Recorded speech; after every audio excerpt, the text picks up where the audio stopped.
Arakan আর্মির সাথে বাংলাদেশের যুদ্ধ নাকি আরাকান আর্মির বাংলাদেশের ভূমি দখলের গুজব জানা গেল সত্যতা। সম্প্রতি ভারতের গণমাধ্যমে খবর ছড়িয়েছে যে আরাকান আর্মি বাংলাদেশে 227 কিলোমিটার ভূমি দখল করে নিয়েছে। এই সংবাদগুলো এমন একটি পরিস্থিতি সৃষ্টি করেছে যেখানে বাংলাদেশ এবং আরাকান আর্মির মধ্যে সংঘাতের আশঙ্কা তৈরি হচ্ছে, বিশেষ করে নাফ নদীতে নৌ চলাচল বন্ধ হওয়ার পর টেকনাফ সহ সীমান্ত এলাকায় থমথমে পরিস্থিতি বিরাজ করছে। এসব তথ্যকে ঘিরে নানা অনুমান তৈরি হচ্ছে যে বাংলাদেশ এবং আরাকান আর্মির মধ্যে লড়াইয়ের সম্ভাবনা তৈরি হতে পারে। এই তথ্য সামাজিক যোগাযোগ মাধ্যমে দ্রুত ছড়িয়ে পড়লেও তথ্য যাচাই সংস্থা ফ্যাক্ট ওয়াচ এর সত্যতা নিয়ে সন্দেহ প্রকাশ করেছে। তারা বলেছে এই খবর সঠিক নয়।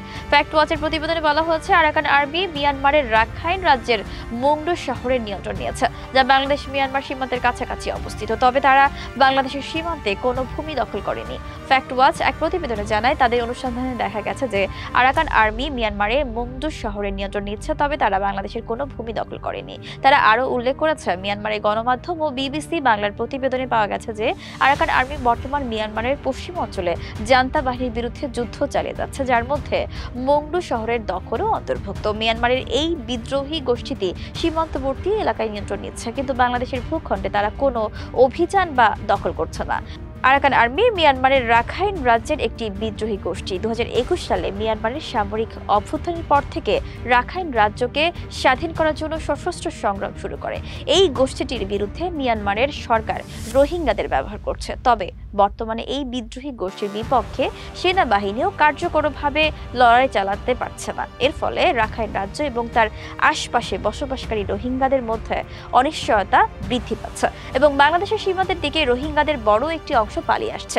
বাংলাদেশের টেকনাফ উপজেলা নির্বাহী কর্মকর্তা শেখ এহসান উদ্দিন জানিয়েছেন, মিয়ানমারের উপরে বিদ্রোহী গোষ্ঠীটি অবস্থান নিলেও বাংলাদেশ সীমান্তে এখনও সতর্কতা বজায় রাখা হচ্ছে যাতে কোনো অবৈধ অনুপ্রবেশ না ঘটে। সীমান্তের পরিস্থিতি বর্তমানে নিয়ন্ত্রণে রয়েছে এবং বাংলাদেশে কোনো ধরনের অনুপ্রবেশের ঘটনা ঘটেনি। আরাকান আর্মি সম্প্রতি মিয়ানমারের সেনাবাহিনীর প্রধান সদর দপ্তর দখল করেছে এবং মংডু শহরের অভ্যন্তরে বিভিন্ন গুরুত্বপূর্ণ স্থাপনা নিয়ন্ত্রণ নিয়েছে। মিয়ানমারের ইরাবতী সংবাদপত্র জানিয়েছে যে এই বিদ্রোহী গোষ্ঠীটি 8 ডিসেম্বর মংডু শহর দখলের দাবি করেছে। তারা ওই শহরের সেনা কর্মকর্তাদের বন্দী করেছে এবং সামরিক অভিযান পরিচালনা করেছে।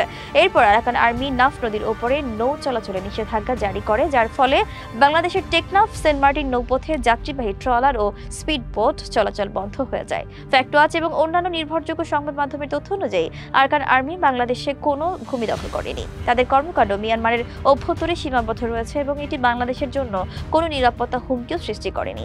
সীমান্তে সতর্কতা জারি করা হলেও বাংলাদেশের ভূখণ্ডে কোনো অনুপ্রবেশ বা দখল হয়নি। দর্শক, আজ এই পর্যন্তই। আবারও আসবো নতুন নতুন সব তথ্য নিয়ে। সে পর্যন্ত সবাই ভালো থাকুন, সুস্থ থাকুন, দূরবীন নিউজের সাথেই থাকুন। ধন্যবাদ।